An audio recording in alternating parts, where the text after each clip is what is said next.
Okay. Yeah, thank you for reminding me of that. Yes. I also want to say again, my name is Chenoa Baker. My pronouns are she, her. I think I was just so eager and excited that I skipped past my name and pronouns. But yes, so last time we met, we looked at two images side by side. One was kind of like this water-based figure emerging from an ocean, and then the other one was this like older femme figure or femme presenting figure that was collecting lightning bugs, and it looked almost like they were putting lightning in a jar and then made lightning bugs. Um, so hopefully I didn't completely butcher the images, but folks had different responses to that. And then we explored different prompts. And the homework for last class, and again, if you didn't do it, no worries at all, was just to connect with an artist. There's a list of a bunch of artists to connect with, but it's not an exhaustive list, so feel free to choose someone else. But I think the real goal behind that was to just be able to practice writing about art. And at the end, there will be a zine that everyone can contribute to if they would like, but it's completely optional. But after that recap, maybe, yeah, it might be best to just kind of share the essay that I wrote. I wonder if sharing screens would work, or if it's easiest to put the link in the chat. I'm not sure what may be best for the space. We can do both. Okay. Awesome.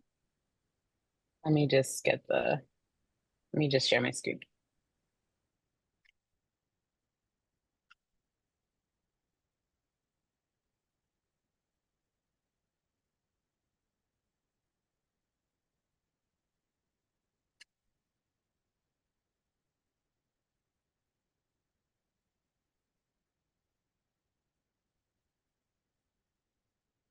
Okay. I guess while that's happening, um, this is again just one of the many examples of writing about art. And like while you're looking at this and reading this, I hope that we can kind of have a discussion of what stands out to you, what you notice, and thank you.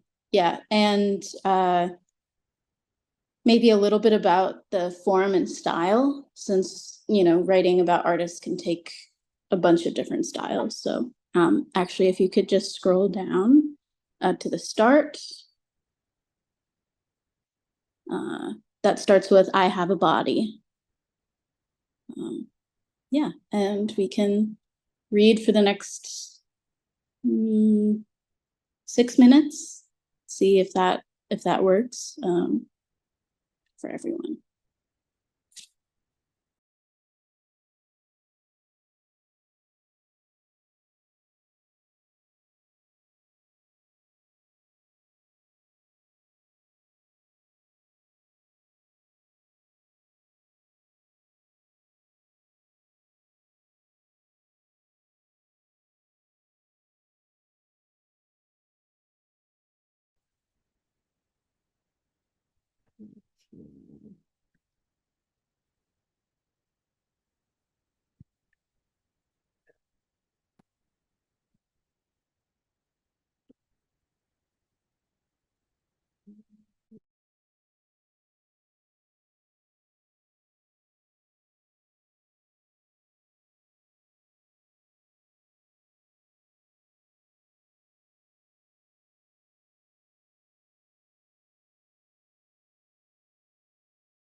Okay, with 1 minute left, do folks feel like they need more time?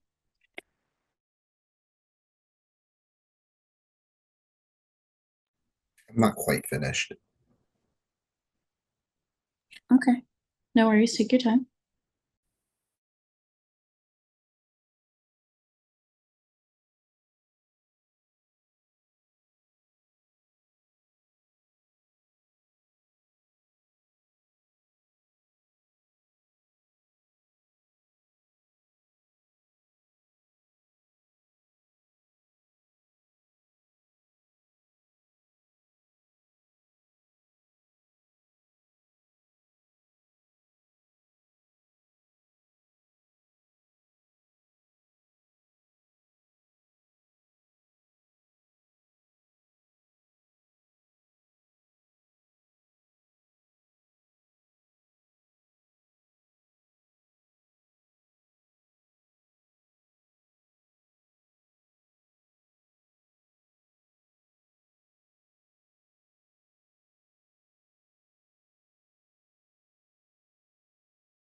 Chenoa, I'm realizing I made a grave mistake.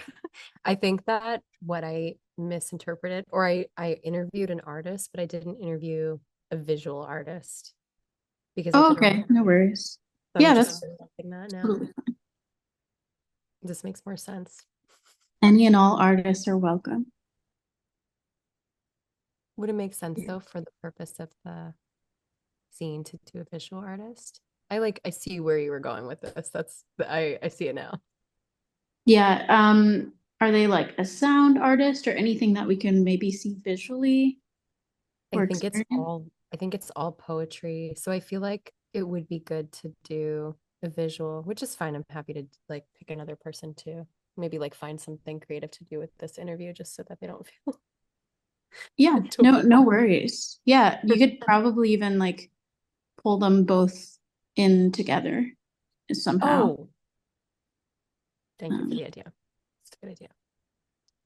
okay. Does anyone have any thoughts or reactions on what you just read? I know it was a lot and throwing you straight in there, but um, yeah, what are some thoughts?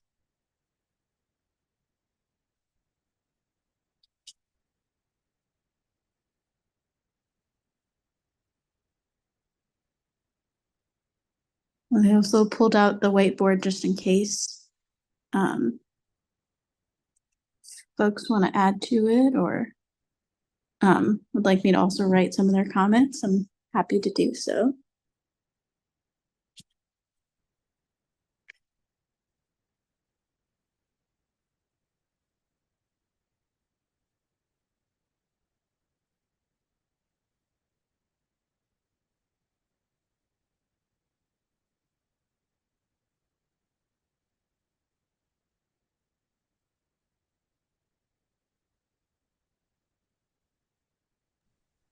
She speaks so well of a lot of these paintings, but we don't really get a chance to see them ourselves, or what we do see are photos of them in relationship to other paintings in the gallery.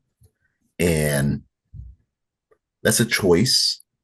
It forces us to rely on her words for the description and the focus on her um, interpretation of these paintings. It does also leave us out of sharing the experience with her. Um, I love what she said about um, know the unknown, hear the unheard, see the unseen. Each person has the autonomy to reveal parts of themselves at their will. I really like that phrase. And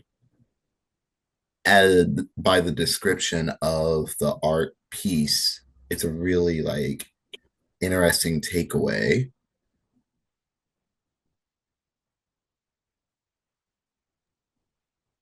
Thank you for sharing your thoughts. Yeah, that's totally valid. I actually wish that there were uh, like direct references to the pieces as well. I think that was definitely missing. I can also provide a little bit of context. So the first section that's italicized and is random stream of consciousness, even more so than the essay portion, was actually taken from the gallery guide. And so I underlined parts of the gallery guide that spoke to me. And I mean, even if I didn't do that, it kind of was random stream of consciousness anyways. But at least it was more thematic.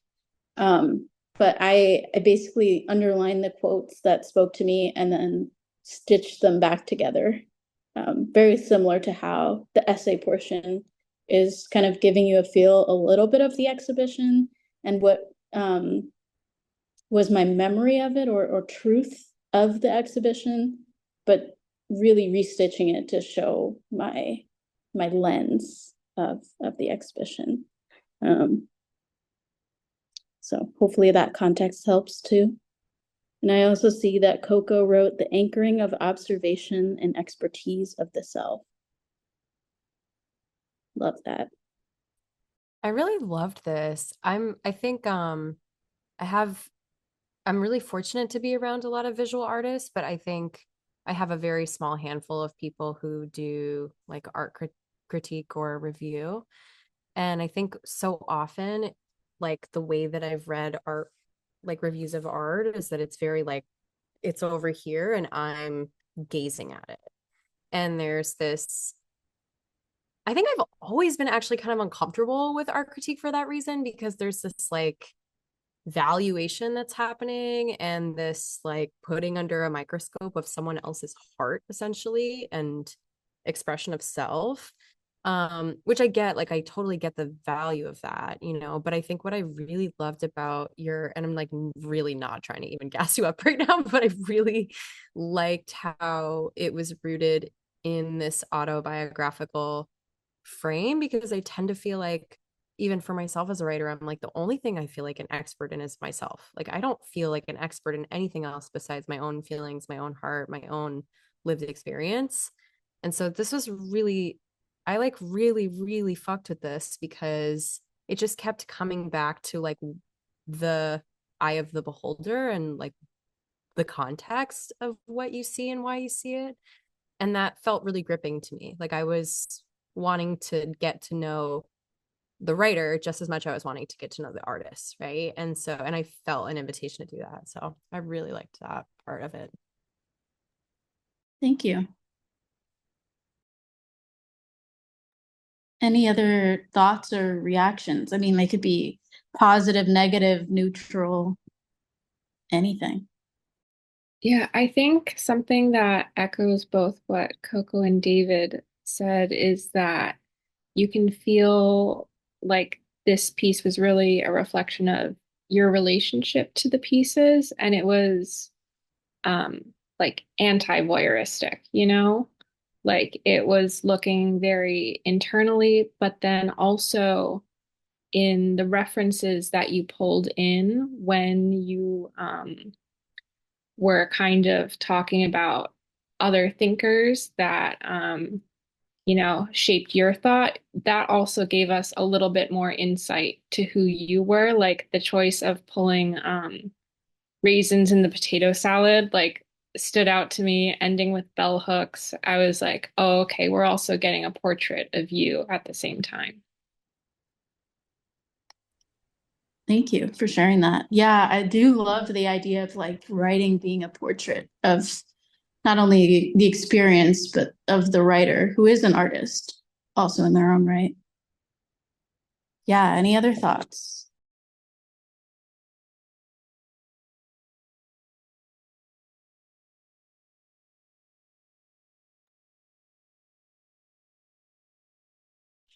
I've been slowly reading this essay from Susan Sontag against interpretation, which argues against a lot of like the typical or like what she calls like modernist art criticism, which is really about like unpacking and contextualizing and like attaching theory, et cetera, et cetera. And she's like really in favor of art criticism that sort of like sits with a thing and like describes how it that like is more concerned with your feeling about the work or with like the relationship that you develop with the work or with like describing its viscerality. And I think some of that came through um in your piece in 60 Chenoa, which I really appreciated. Like, and there's often a lot of pressure and like art criticism is like this sort of stultified world where we're talking in like language that very few people understand and like talking around the point that is itself a point around a point, yeah, et cetera, et cetera. Like saying all this to say, like I also really appreciated this like personal lens where like the the focus is how the work makes you feel and is not all these other layers.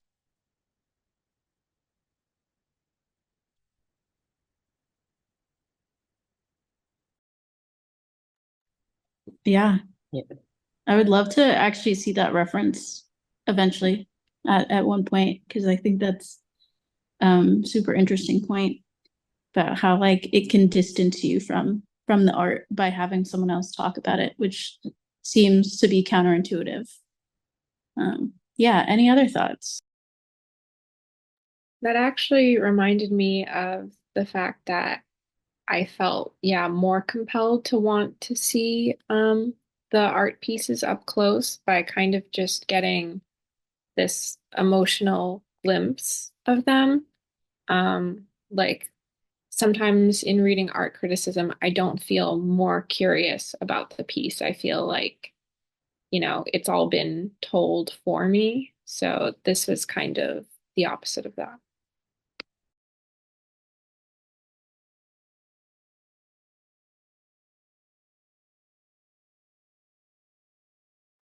Yeah, I similarly felt like um I felt Chenoa, I felt your presence and like your connection to the piece like through time as you're witnessing it or the pieces that you shared and not so much like trying to convince us or force us of like how you view the work or all these works. And I feel like that sometimes feels like the goal of art criticism.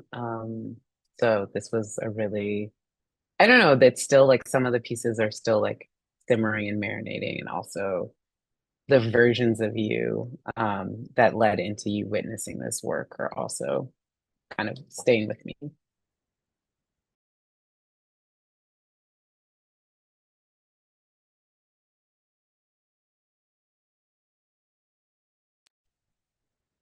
Thank you for sharing that. Sorry also for my chicken scratch. I don't know if you're if you're seeing all of it, but it's kind of all over the place. But trying to summarize what everyone's saying. Yeah, actually, with every session, I think yeah, in the beginning we looked at a very different piece of writing of mine about art, and so we're gonna look at things like this is super experimental. The one in the beginning was almost solely autobiographical and not referencing artwork. And then the next one will be more of your typical review or deep dive into material. So just kind of sharing different approaches, and also like not privileging one approach over another. And so I just want to kind of skip to another portion of the workshop to make sure that we have enough time. That I do have a writing prompt, and I think that we should give space to the writing prompt, and then maybe we can go into excerpts if we have extra time, of some other things by other people. But what I originally planned was to look at one work from an artist that you picked and to describe it in a poem to someone who has never seen the work before. So instead, maybe I will challenge you all to find an artwork by a Massachusetts-based creative that's visual, and to write a quick poem about it in about 20 minutes or so, and then we can have some time to share. Does that sound okay and doable for everybody?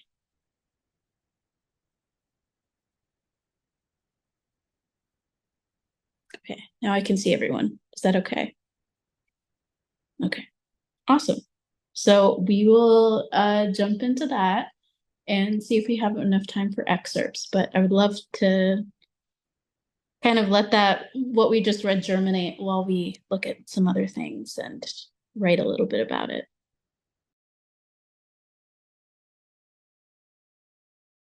Okay, would anyone like to share what they've written?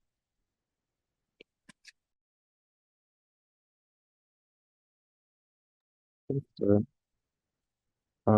Do I just read the thing or do I have to like say the artist or the piece or anything like that? Maybe just read the piece, and then at the end, if we have more questions, you can share like the artist and the image. Okay. Um, okay. Um, I feel you. Ritual ellipse, horizon between me, pressured between me. It's not electric. There's no sound of glass breaking. It's easy to explain when I close my eyes. We used to grow up there. We used to breathe there. You remind me of something I tried to forget. A deafening roar, paper-thin nylon clamoring for water. I love the car ride, but I hate this place.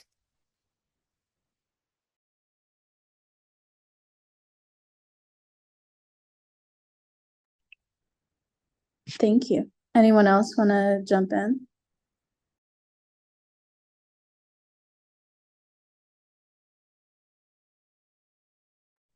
I'll go. Um, Mine was kind of short. I looked at I'm not sure I understood the assignment, but I looked at a mural by Pro Black called Giving the Glam, and I wrote a little poem, I guess. There is no more common dream than to love under pretty lights. The starlight dance of Polaroids, the thousand angles of a city caught in so many rectangle moments. It's Sarah eyes, right for the taking. It's red paint all over and begging for a landlord special. It's a glimpse into what life should be, what's holding up your four walls, the night stacked eternally behind a curtain. It's the threads which promise a flutter under the strobe, the Bostonians you keep tucked under the bed till the rare summons ignites their souls and set to swing the chandeliers tremble, marking the occasion and keeping the date forevermore. The flesh of the grape bleeds drunk to dry, but the moments are there, forever sweet. And I can show. I guess I'll like put a link in the chat to the art that I was looking at. Thank you. Does anyone else want to share? Actually, I do love the idea of putting in the chat the images. That might be the easiest and quickest way.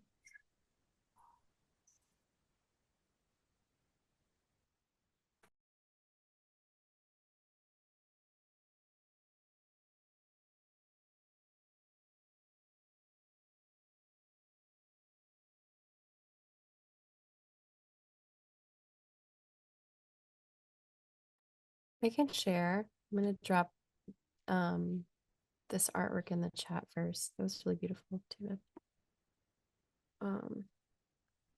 I spent so much time actually looking for an artist that I gave myself 5 minutes to write, but I was really drawn to this photo by an artist named Golden, who's new to me. And I think I struggled to write this because, or I struggled to write a poem about this because I loved it so much, but I also, it felt so personal to the photographer. And so I ended up kind of like turning that into sort of like imagining myself and what a similar portrait would look like. Um, I'm dreaming of somewhere like home, somewhere so alive we play dead in our beds when Amma bangs on the door to get up for church. Somewhere the pervasive musk of agarbatti is drowned out by a simmering clay pot of fish head curry. Somewhere the broadness of my shoulders is compared with reverence to the bulls I take after. I'm dreaming of somewhere like home, and not quite.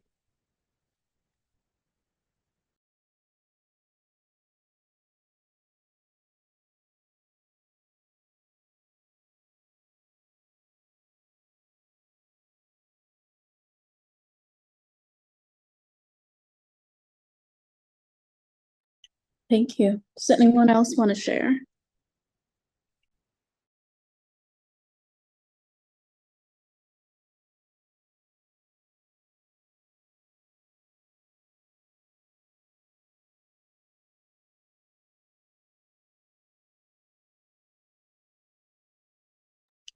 Okay, I guess we can go to the example really quickly with the last 5 minutes, showing another poetic interpretation of a work, or a couple of works actually.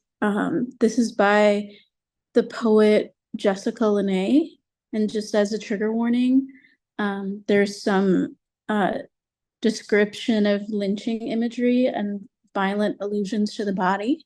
So, please take care of yourself if you need to kind of disengage, totally fine. Just really want to hear another voice too.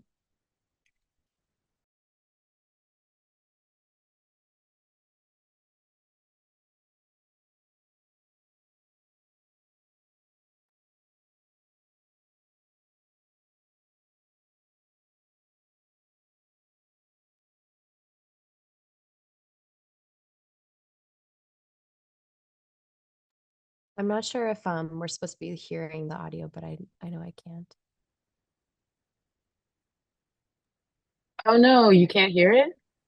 Oh, maybe. No. Is it just me that can't? I couldn't hear it either. Okay. Maybe if you reshare your screen, and maybe there's an option share with audio. Yeah, I just did the option to share with audio. Let me know if you can hear it because I can hear it for some reason, but let's see. Let's try again. Trial of the Caryatids, dedicated to Kilolo Luckett. Epigraph.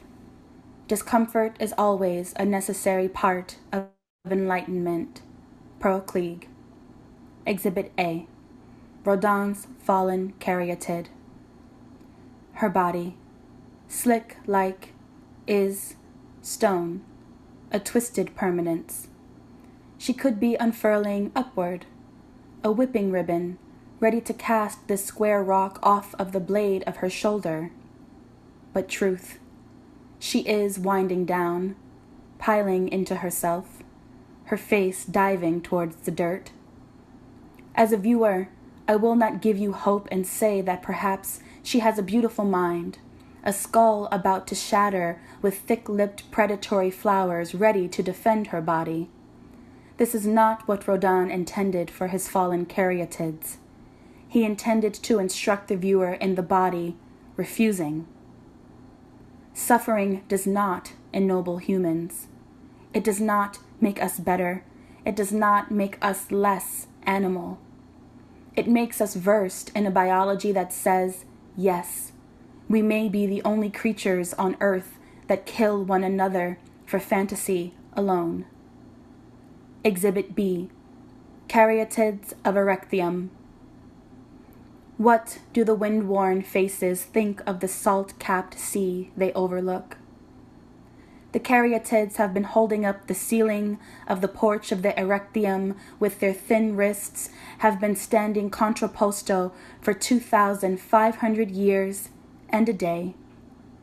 Each given a specific face, a specific curl of hair. Each body, however, is trained and formed for servitude, brunt bearing. When you see them overlooking the ocean, their pupilless gaze unerring in the sun, do not imagine that this was all they were made for. Simply know that at some point in their mythology that they danced. They were made to dance. Exhibit C. Photograph of the lynching of Laura and L.D. Nelson. It is not known what became of Carrie, the 2-year-old imprisoned with her mother and her elder brother, somewhere between the mob dragging her mother to the darkness like a Sabine and them throwing her mother like bait on the end of a line. She disappeared. Photography stills what was once the metronomic rhythm of Laura's weight and the breeze over the North Canadian River. If you are uncaring, or maybe if you are, you will say that she danced. From a bridge and above a river, for some eyes a celebration and opportunity for art, hence the postcards. From a bridge and above a river, for others a new knowledge, yes, the women too. a caryatid. Laura swung, her skirts fluttering at her ankles, her hands roughened from Oklahoma farm work, at rest at her sides. Pray that she found a deep cavern in her heart where she was safe. Pray that the last gaze she shared with her son was filled with awesome love. Pray that the stories we made up are real, that goddammit, we do become ravens and doves and lions. Pray that she flew up and twisted away the stone, the shot put of unbecoming anxiety given her by a people that remain sour. She was not still and solemn overlooking an ocean, yet she was meant to dance. On both her shoulders a burden of fire she never called to herself, but was gifted cruelly. Exhibit D, Calder Mobile of Josephine Baker. Paris, Montmartre, Folie Bergère. Josephine Baker, black flapper capitalizing on the white gaze with the incensed sardonic sway of hips. Alexander Calder molded her body from wire, spirals at Josephine's joints. Man, she could swing better than anyone on any stage. She was to flapper style what Beyoncé is to white women in lace fronts. And life, as in the wire mobile that Calder formed of her body, she did not pinch, she did not break, but remained flexible, adaptable. Frida carried refusal, black pearl, bronze Venus, river flowing backwards towards the nearest freedom, smoking. She did not carry anything that wasn't hers. She did not carry anything that wasn't human. And when Coretta held out her hand and offered Frida the uncut diamond of leadership when Martin died, Frida clutched the empty air of a different kind of liberty and said, no, for she had two loves, her country and Paris. Exhibit E, Edmonia Lewis's Cleopatra. The body in repose, the face, a death mask of ecstasy and release, smoothed by water and polish under the brash fingers of a woman. The snake arises from the reposed queen's crown, phallic in its eagerness. The high realism of the statue shows the body between life and death, the nipple erect in a sculpted image of a dead woman. See Edmonia's hand glossing over the final shine of the breast's apex, the final adjustments to the illusion of gossamer-draped cloth with chisel and hammer. These instruments, thought often brutal, tendering discreet subtleties and softness. Unlike her Cleopatra, Edmonia stood up from her demise of poison and then walked away, undoing thread by thread the notion that her skin was the pleading agent of her fame. Belonging only to herself, she threw down the solemn weight of the uncanny rage and awe cast from white gazes upon her like a flood of red cardinal's wings, saying, some praise me because I'm a colored girl, and I don't want that kind of praise. Exhibit F, our heads around the necks of Roman women in ivory. Our profiles on the brooches of white southern ladies. Our bodies circling the pithoi jars where Greeks kept their wines. Our arms and legs appearing carved in mahogany for tables, for chairs, for the comfort and pleasure of others. Who will be the cartographer of black women's lives?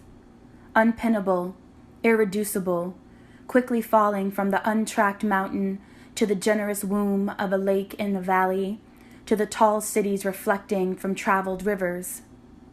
There is a small joy in those of us who traveled out of history not having a name. And that joy is that we may always see ourselves in ourselves.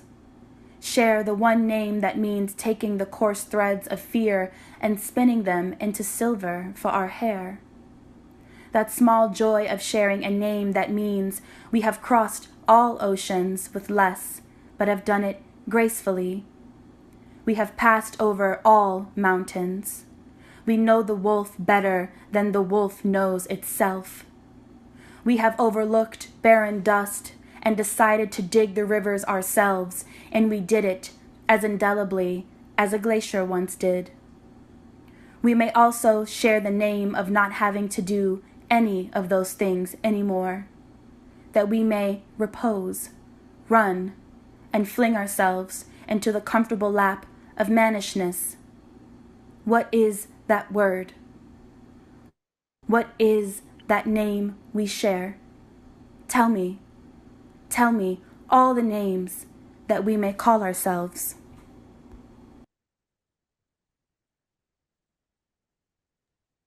Okay, I'm just going to invite us to take a deep breath. I know that that was a lot and it was very heavy. So if you can just kind of breathe in for 3 and then breathe out. Okay, feel free to add your number in the chat if you would like to join the WhatsApp chat and aren't there already. Yeah, feel free to hop off. Yeah, thank you all for being here and for sharing. It's been a really edifying space for me. So thank you. I'll see you next month.